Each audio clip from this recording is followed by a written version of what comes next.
For years, I was like you, in a rush, anxious to get my business off the ground and make money. I quit my 9-to-5 job, so yeah, I had to figure things out fast. But after 5 years of trying to force things to happen and hustling and grinding, I realized that this pace wasn't for me.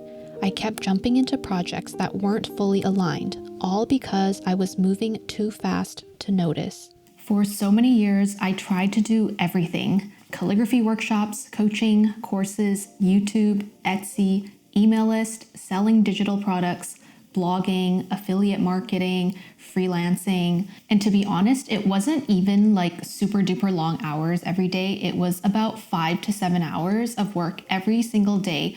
But I found that it was so mentally exhausting, and I would get so drained because it wasn't just about me doing so many things so that my brain was so scattered, but all of these things were things that I felt like weren't nourishing me, and they were basically draining my energy out. The slow way is the fast way, and the fast way is the slow way. Now, instead of me doing all 10 of those things, I've boiled it down to 2 things that I do in my business. And those 2 things are my YouTube channel, where I share advice on how to start a business and be creative and monetize your passions. And the second thing is my calligraphy poems for the soul project, where I write poems based on people's requests that they send in. So those are my 2 focuses, but I still also teach corporate team building calligraphy workshops. So if you are a company in Vancouver, Canada, and you want me to teach you a workshop, it's very fun.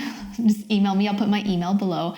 Or if you are a company in North America and you have a remote team and you're looking for a virtual team building event, I teach the workshops on Zoom and I'll mail you the supplies. Okay, even though I said the slow way is the fast way and the fast way is the slow way, there are 2 caveats. The first one is doing things fast isn't actually bad because it can actually teach you a lot. So I'm not against it, but what I am saying is when it comes to discovering your soul business and when you actually work on your soul business, going slower is better. The thing with soul businesses is that when you are working on your soul business, you are enjoying most of the process that is involved in starting this business and growing this business. So you're not in a rush. You're doing things slowly and intentionally. Doing things fast is really, really good for learning a lot of things. And I would say in the past couple of years, I've done a lot of things really fast. I've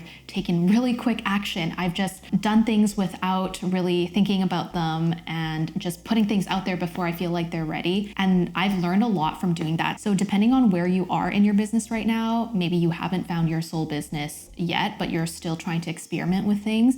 It might be a good idea actually to do things fast and to try a whole bunch of things and to put a bunch of things out there and to take messy action rather than going slow. But when you do work on your soul business, it then becomes your inflow and you want to do things slowly because you enjoy the process so much. The second caveat is that slow business doesn't mean you don't do anything or that you are lazy, okay? The thing is, you still got to take action when you're working on your soul business, which is a slow business, but you're not in the mindset of rushing things. You're not being lazy, okay? You're being intentional. Don't rush things, but that doesn't mean you need to be a perfectionist. There's a balance. I still have goals for my soul business. One of them is to post 100 poems in the next 4 months, no matter how many views they get, because I know the more I write and make videos, the better I'll get. I want to share with you some very practical, concrete ways that you can start running your business as a slow, intentional business in under 5 hours a day, because that's usually the amount of time I work now. So the first one is to align your meeting times or your working time with your energy. For me, what this means is I don't have meetings at 9 a.m. because the mornings are usually when I feel the most creative and most in flow. I only do meetings in the afternoon because meetings sometimes drain me. And in the mornings, I usually do my most creative work or the hardest work that I have to do that day. A lot of the times I am writing poems in the morning or I'm writing like video scripts for my YouTube videos. That's when I really have to use my brain. But if you're somebody who likes to get meetings out of the way in the morning first before you do any creative work, then do what works for you. You just need to follow your energy and know how your energy feels when you do have meetings, or when you do this kind of task, or when you work on this kind of project. And it might take some experimentation for you to figure out a schedule that works for you. By the way, if you're trying to start a business but feel lost, I have a whole bunch of freebies you can download, and these include a YouTube guide, Etsy guide, UGC guide, Canva templates, and business plan template. When you download these, you'll also join my secret newsletter called Life Lately, where I send you a weekly email about what I've been learning in my personal life. The next one is do not multitask. No distractions while working. Some ways you can do this are turn off the Wi-Fi off your phone so you don't even get notifications, or you can use some apps where you can set like a quiet time or stuff like that. Or you can just be very, very intentional and don't look at your phone, or don't check your email when you're doing your work. This might sound kind of counterintuitive because we're already trying to work on our business slowly, right? But one of the things I do is I take a lot of breaks in between. So if you've watched any of my productivity videos, you know that I love the Pomodoro technique, which is working 25 minutes and then resting for 5 minutes, and then doing 25 minutes, 5 minutes, 25 minutes, 5 minutes. I do have this really nifty Pomodoro timer where if I turn it, it like resets the time. So I got this off Amazon. I'll put the link below, but I have been using this for years to do my Pomodoro breaks and my Pomodoro work. The reason why this works so well is when you're working for 25 minutes nonstop and being very focused and intentional, you're using a lot of your brain energy, right? So you need the 5 minutes to refresh your mind, and then you can start working again. Because like I have found that if I just work for 1 hour or an hour and a half without taking any break, I kind of feel a little burnt out. Like my mind gets slower and it doesn't work as well after the 1 hour. What do I usually do during those breaks? Number one, do not look at your phone because that uses up your mind. I usually do something that is physical where I don't use my mind, but I'm using my hands or I'm walking around. So things I do are stretch, go to the bathroom, I do push-ups, I clean or do laundry, or I go get water. Sometimes I even make a Pomodoro break to-do list, like things that I can do in like 2 or 3 minutes that don't require my brain. Let's say I'll put like laundry or doing dishes on that list. The next one, which also might be counterintuitive, is that when you are working on your slow business, you don't need to work that many hours. If you are that focused, if you're doing your breaks, if you're being intentional with your time, you actually don't need to work like a full 8 hours, which is kind of the typical or traditional number of hours that people work when they go to work at a 9 to 5. Cal Newport, the author of Deep Work, says that most people, when they're using their brain or doing creative work, the max is kind of 4 hours. So that's kind of what I've been following. And I do think it works for me. I work about 4 to 5 hours every day. The next one is to clear your mind before you start being creative or before you need to do your work. Some of the things I do are running without listening to podcasts or music. I just like silent running, or yoga or meditation. And for meditation, I'm a big fan of guided meditations. And then I also either do journaling or morning pages, which I learned from the book, The Artist's Way. So the goal is to get into the flow of things and not really be blocked or distracted or have any white noise in your brain. Like if you're thinking about things, do not scroll on like Instagram or Reddit. Or for me, I don't like reading the news either in the morning. I'll read the news at lunch or in the afternoon. But in the morning, you need to protect your creativity. You need to protect your brain energy. So do things that help you clear out anything that's going on in your mind. The next one is to pay attention to what you do when you're not working.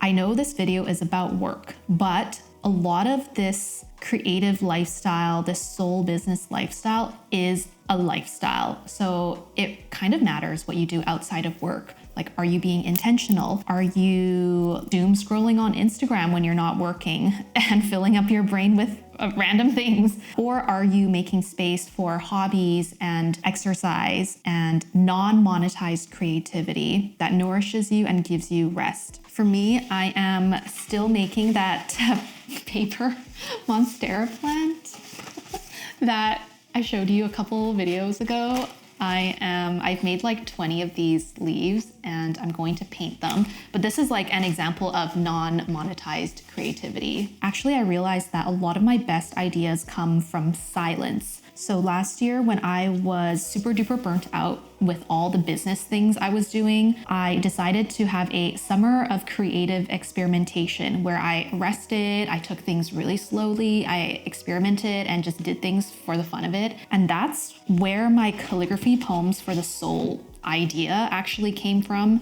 And now this is like one of the things I'm focusing on. So what you do outside of your work can also really influence what you do for your work later on. Also, that includes like exercising, just like taking care of your body. Recently, I've really been into practicing advanced yoga poses like crow pose, and I'm currently trying to learn how to do a headstand. Not every business is meant to scale, and maybe yours isn't either. If it gives you enough to live and feels aligned with who you are, that's more than enough. Some businesses are meant to stay small, slow, and soulful. You don't need to grow bigger to be successful. Sometimes the real magic happens when you stop scaling up and start rooting down. When I started to root down, I actually had a really big life epiphany, and I know a lot of you are interested in hearing my life epiphanies, which I mentioned in another video, so I'm gonna share with you one of them. So one of the epiphanies that I had, and this was a couple months ago, the epiphany was that the entire point of all of this is to experience life and love life, because life is beautiful because it exists. How I got here was I was actually in the shower one day, kind of just, thinking about things and reflecting on 2024. And I was thinking about how when we experience life, it leads us to growing, which leads us to loving ourselves more, which leads us to having the ability to love others more. And then that helps us love life more in general. That life epiphany confirmed that I wanted to do calligraphy poems for the soul as my thing and really, really focus on it. Because this is the project that helps people realize that truth too, that life is beautiful and the whole point is to experience life and love life as much as you can. I truly believe that this project is going to make such a huge impact and it's going to help people in a lot of ways. They're going to be able to be more present in life, love their life more, look within more, and discover their own truths. And that's why rooting down is so important, because when you root down, you create the foundation for your business, which is tied to your purpose. And bringing it back to the whole slow business thing, when you are living out your purpose and when this business you've created is tied to your purpose, you don't need to rush, because it's like you are finally starting your life's work. And that's what I feel like. I feel like with this poem project, I'm finally doing what I've been called to do. It's taken many years for me to get here, but I feel like I could do this forever. Just write poems and mail them out to people and share them on social media and help people that way. And I would do this for the rest of my life. For me right now, I'm finding that when I write these poems, it's been very healing and therapeutic for me, even though yes, I am writing it for somebody else. A lot of the times people send me a request where they are struggling with something, and then I'll write the poem in response to what they're struggling with. The other day, I wrote this poem, and actually after I wrote this poem, like a few hours later, I was kind of feeling like the same, like, oh my gosh, I'm a failure. And then I read the poem to myself, and then I was like, dang, like this poem is actually encouraging myself. When I've lost all hope, when I feel like a failure, when I just can't get it right, perhaps I can ask myself, is this the beginning now of a journey where I learn to overcome my deepest fears? Today, I decide to continue on, bit by bit, releasing control over how things should be and let life show me the way. If you want your very own poem, you can send in a request. Right now, I'm doing them for free if you don't want it to be mailed to you, and I'm just gonna post it on social media. Or if you do want it mailed to you, there is a small fee. Trust the pace of your creativity. Just because it's slow doesn't mean it's not powerful. I used to think I had to move fast to be successful, but the speed of your business doesn't determine the depth of your impact. Some of the most meaningful things I've created, like poems that made people cry, only happened when I slowed down. Productivity doesn't equal value. I'd rather build something real at my own pace than burn out chasing someone else's timeline. So if you're moving slower than you thought you would, maybe that's exactly where you need to be right now. If you have no idea what you want to do in the long term, you should just experiment, learn skills, pivot hard and fast, and your business is going to evolve. And in trying out different things, you're going to build the skills and you are going to get closer to your soul business in terms of knowing what your soul business is and honing the skills for it. In my other video for multi-passionates, I said you can have multiple passions, but that doesn't mean you have multiple skills. And that's actually where I think a lot of people who want to find their one thing, like their soul business, a lot of people are just lacking in the skills. Like they kind of maybe know what they want to do, but their skills aren't there yet. So it doesn't matter if you have multiple passions, you still need multiple skills to make it a success. There's nothing wrong with taking time to experiment and pivot and learn what you like and what you don't like and learning a bunch of different skills, because all of this is going to lead you to finding your soul business. And for me, it took 5 years of experimenting and doing a whole bunch of things. Kind of like dating, like at first you don't know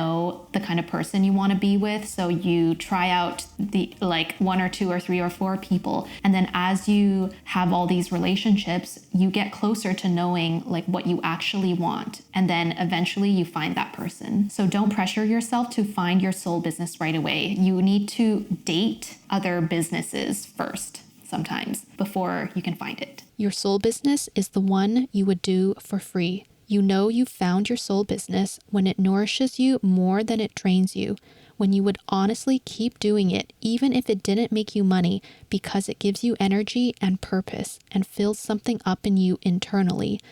Making money can still be a goal, but it becomes a byproduct of doing work that's deeply aligned with who you are. And that is me with my calligraphy poems for the Soul Project. I honestly thought YouTube was my soul business a couple years ago, and I really wanted to get super duper big on YouTube, but honestly, I don't feel like YouTube is my true soul business, because when I'm making video outlines, when I'm filming, I don't feel like it feels okay. And I like the end result and I like reading all your comments. Like I'm really happy when I know that I am helping people with my content, but the process of actually making videos and sharing what's on my mind is not that natural for me to do. It doesn't feel the same as when I like write poems and do calligraphy. The process of creating these calligraphy poems for the soul feels very nourishing to my soul and healing and therapeutic and very, okay, maybe not like always relaxing because I need to use my brain to come up with the poems, but the process is very enjoyable. It's like a good challenge that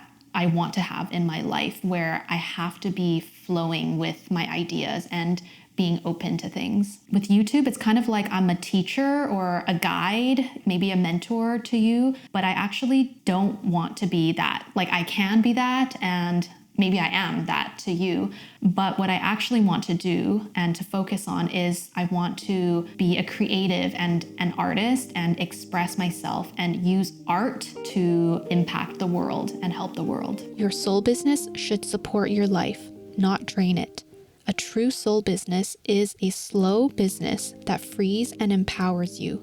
Building this means creating a life that aligns with who you are, and maybe that is the success you've always been searching for.